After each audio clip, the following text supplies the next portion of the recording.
Welcome to COPD Part 1. In this section, we'll discuss the history and physical in patients that you see with COPD exacerbation in the emergency department. Let's begin.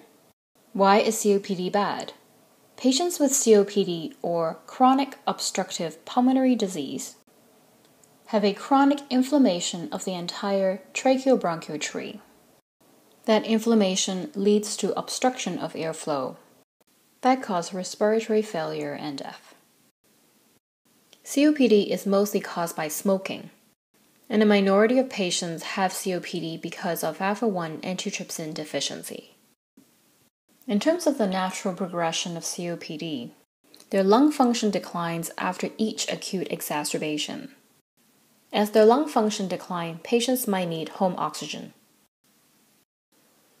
To understand how to treat the patient appropriately in the emergency department, we need to know what usually triggers exacerbations.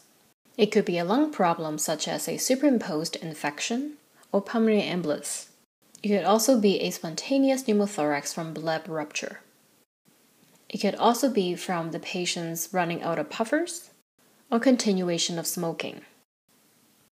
Therefore, if we're seeing a patient with a potential COPD exacerbation, these are the history questions we want to ask. We want to know something about their current attack, especially what had triggered the attack, and how bad their COPD has been in the past. For the current exacerbation, we need to know when the patient starts to feel unwell, what their symptoms are. Is it just shortness of breath, cough, exercise intolerance?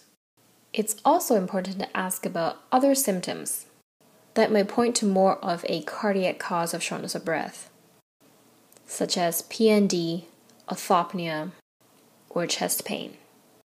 Then we want to ask about the trigger questions. For pneumonia, we want to ask about fever, chills, change in color of sputum, or increased sputum production. For PE, we will ask about immobilization, previous venous thromboembolism, and so on. For pneumothorax, we need to ask whether the shortness of breath happened abruptly. For the non-lung question, did the patient run out of puffers? Have they increased their amount of smoking? For baseline history, we need to know what their function is normally. Are they able to go for a walk around the block? Can they do stairs? Are they dependent on oxygen? Is it only on exertion, at rest, and how much of oxygen flow? What puffers do they use? We need to know the name and frequency of use, and whether there is any changes in the past.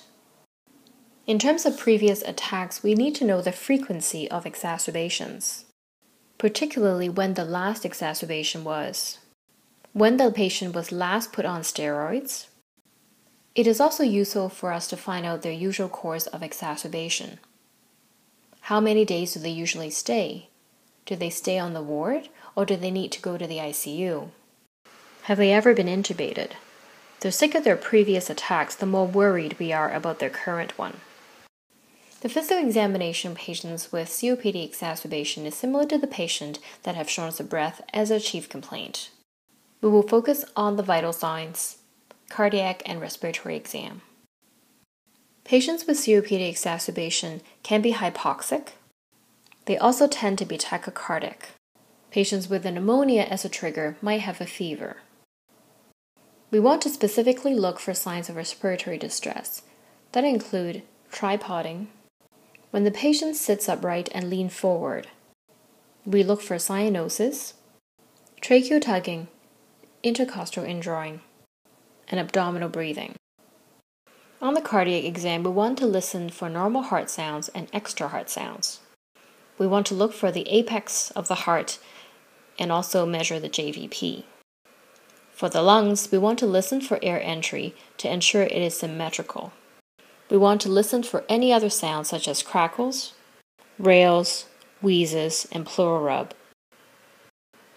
Since PE is a trigger for COPD exacerbation, we need to look for signs of DVT in the legs. And since congestive heart failure can mimic COPD exacerbation, we also want to look for any signs of peripheral edema in the patient's legs.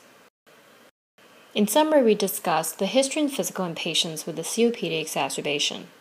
We discussed the common triggers such as infection, PE, pneumothorax, lack of puffers, and continuous smoking. We also want to know a little bit about the patient's baseline COPD. In the next section, we will discuss the investigation and management. Thank you for watching.